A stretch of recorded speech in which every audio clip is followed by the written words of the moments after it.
Frigerio, hubo una noticia que realmente era inesperada, digo, incluso para quienes sabían o creían entender por dónde podría el discurso de apertura de sesiones y que tuvo que ver con el impulso a una querella contra funcionarios del gobierno de Macri por el endeudamiento con el Fondo Monetario Internacional. ¿A qué cree que responde en términos políticos? ¿Cuál sería su respuesta a eso? A mí me decepcionó mucho el mensaje. Yo creo que después de un año tan duro para todos los argentinos, era el momento de hablarle a los argentinos de futuro, ¿no? De cómo íbamos a salir de esta situación tan desesperante para tanta gente. Y hizo un discurso del pasado, ¿no? De echar culpa, de pasar facturas, de judicializar más la política y los actos de gobierno, cosa que me parece lamentable.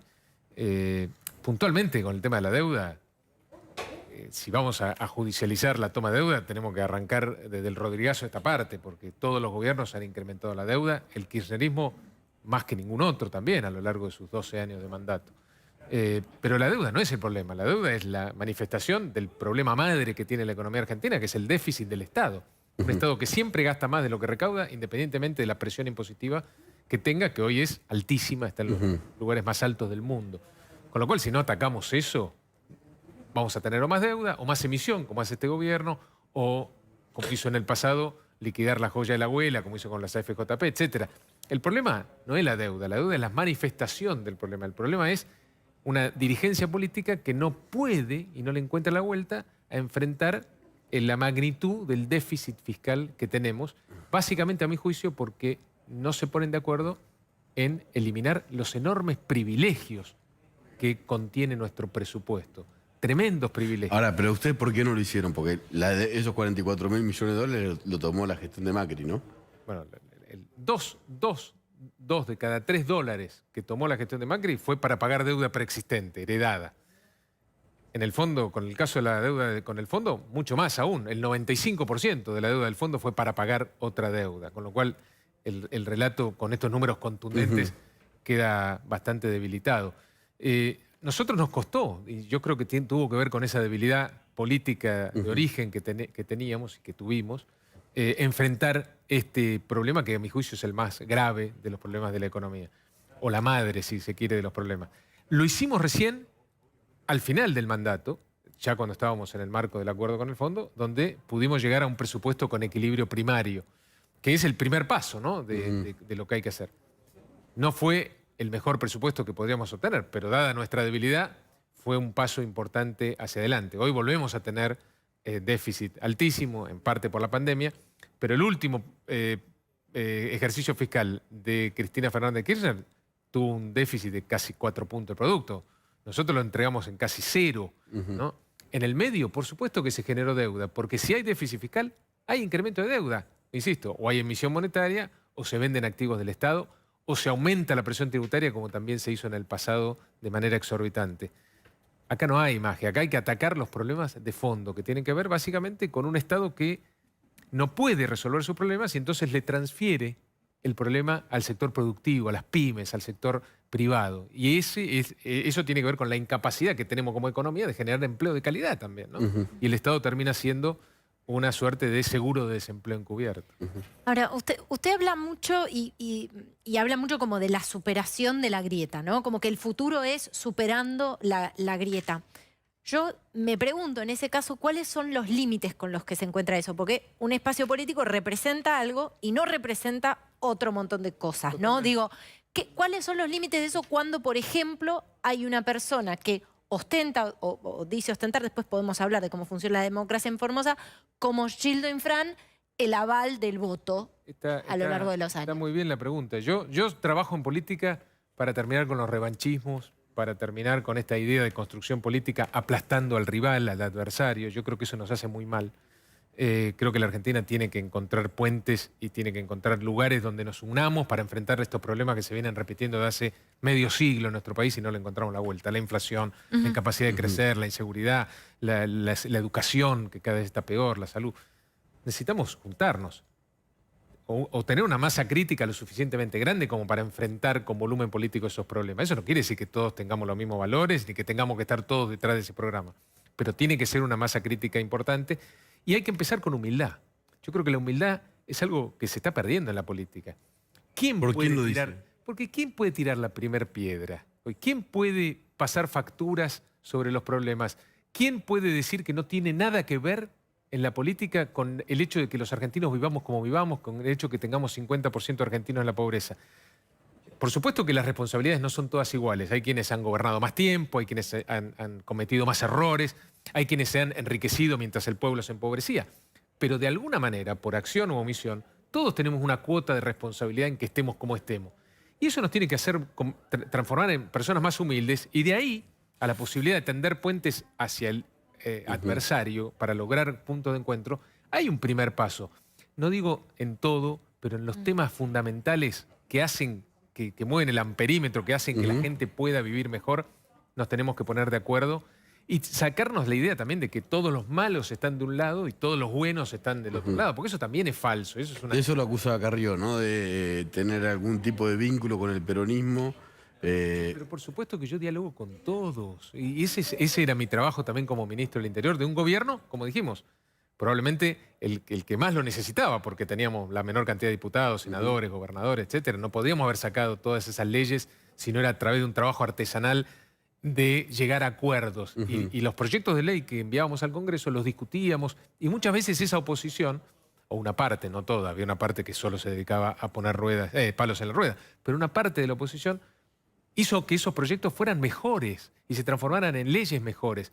Yo insisto con esto, no nos creamos dueños de la verdad, no creamos que nosotros tenemos la verdad, porque nosotros también fuimos parte, de alguna manera, de los problemas de la Argentina. Y tratemos de encontrar algo que no reivindique el pasado, sino que logre un paradigma de futuro distinto, donde podamos encontrarnos, no todos, porque no todos compartimos los mismos valores ni tenemos las mismas ideas, pero una masa crítica suficientemente fuerte como para, de una vez por todas, esos problemas que venimos repitiendo hace medio siglo, lo podamos cambiar, aunque sea por otros problemas. ¿Y qué líder hoy concentra esa visión de país superador, esa visión de país que puede ofrecer una esperanza, una idea de futuro posible para usted?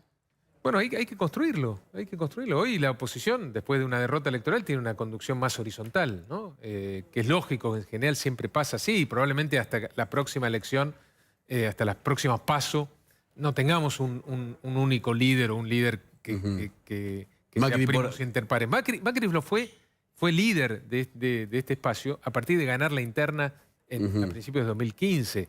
Y probablemente el que sea ese líder lo va a hacer después de pasar por ese tamiz electoral en el 2023. Y está bien que así sea. Digo, hoy la gente no le importa quién es el líder de la oposición. La gente, yo creo, por lo menos quiere vernos juntos, quiere vernos comprometidos con los problemas. Y también quiere la gente, por lo menos por lo que yo percibo, que hablemos de los problemas de la gente y no de una agenda de la política que está cada vez más alejada precisamente de esos problemas concretos del día a día. Pero podría, por ejemplo, Horacio Rodríguez Larreta reunir las condiciones de ese líder capaz de gestionar los problemas que tiene la Argentina. Bueno, hoy la oposición tiene, o la coalición opositora tiene la ventaja, si se quiere, relativa de tener muchos posibles liderazgos. Por supuesto que sobresale el de Horacio, porque además está en su segundo mandato como jefe de gobierno de la ciudad, tiene una experiencia de otros 2 mandatos anteriores como jefe de gabinete de Macri en la ciudad. Yo creo que tiene experiencia, preparación, y yo creo que tiene una visión de país muy, por lo menos en línea con lo que yo creo que hay que hacer. Pero lo bueno de la oposición hoy es que hay muchos liderazgos, ¿no?, que no había en el 2015, si se quiere, ¿no? Hoy creo que en eso la oposición ha madurado, ha crecido y enfrenta el desafío del 2023 mucho mejor parada. ¿Qué piensa de la Cámpora?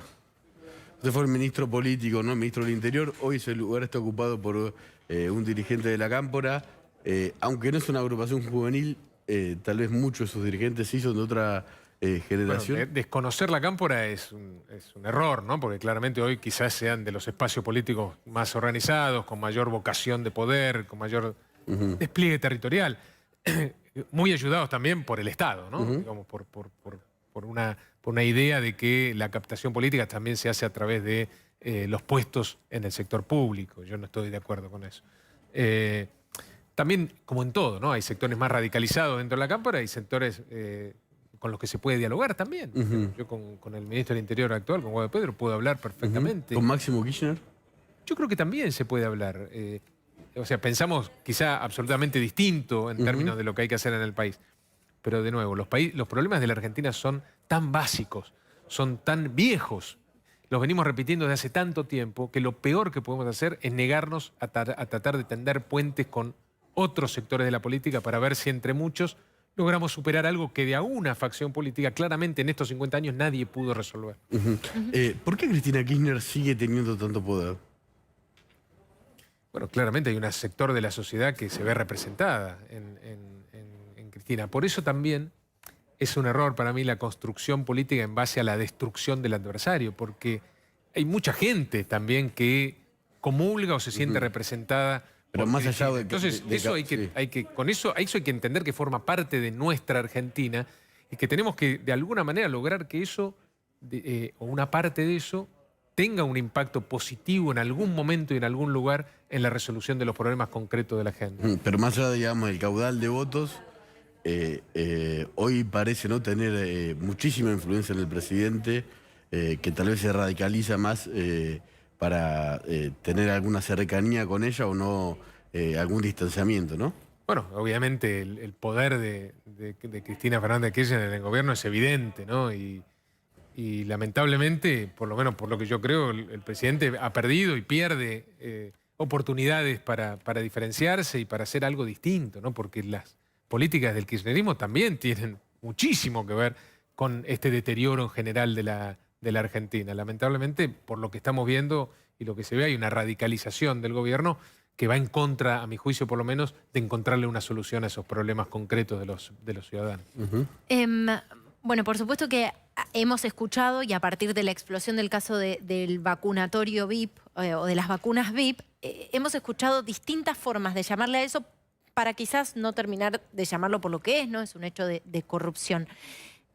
Se ha hablado de error, se ha hablado de los que se adelantan en la fila, el propio presidente lo dijo en conferencia de prensa en México. ¿Cómo define usted un hecho de esas características en este contexto, en esta Argentina, con tanta gente pobre, con tanta gente urgida de recibir una vacuna? Yo creo que lo peor de esto que vimos es que no nos sorprendió, ¿no? Creo que la verdad que si nos ponemos a pensar, podíamos esperar que esto pasara, ¿no? Y esto es muy triste, ¿no? Porque la verdad que la política que está tan alejada de la gente no toma en cuenta esta situación, porque acá yo no sé si hay una explicación jurídica para que un chico de 30 años, funcionario o un concejal o un senador o lo que fuera, tenga derecho a recibir una vacuna antes que otro.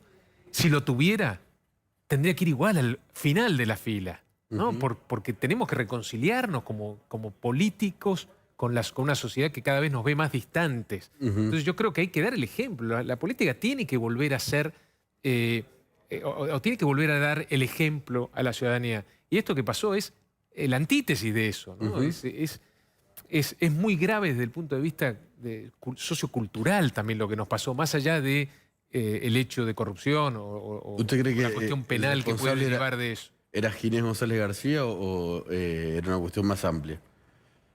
Es muy difícil que haya sido solo una persona la que sabía de esto y la que avaló esta situación. Yo creo que es muy triste. Pensemos en los enfermeros, en los médicos que tuvieron que darle esas vacunas a esos funcionarios jóvenes que claramente no les correspondía, mientras sabían que a otros colegas o ellos mismos esas vacunas no les iba a llegar. Yo creo que eso también nos tiene que hacer meditar sobre la profundidad de esto. Pero bueno, independientemente de eso, lo importante es que las vacunas lleguen, ¿no? Porque el gobierno dijo que en agosto íbamos a estar todos vacunados. Tenemos, entre otras cosas, un cronograma electoral que depende en alguna medida de eso. Así que más allá de esto, que es muy grave, lo importante ahora es que el gobierno haga un cronograma de vacunación transparente y eficiente para que los argentinos podamos usar esta herramienta de la vacuna, que es la primera vez en una pandemia que al año de surgir el virus podemos tener una solución. En otras pandemias duraron muchos años. Entonces, aprovechemos esto que está pasando en el mundo y dejemos atrás la pandemia y volvamos a las clases normales, volvamos a trabajar normalmente, volvamos a hacer todo lo que los ciudadanos están esperando ansiosos que pueda pasar en el futuro cercano. La última cortita antes que Carlos me iba a matar. Yo con los tiempos. ¿Va a ser candidato? Bueno, he decidido y estoy trabajando desde hace un tiempo ya largo en un proyecto transformación de Entre Ríos. Estoy trabajando allá, estoy empezando a recorrer la provincia ahora que se puede.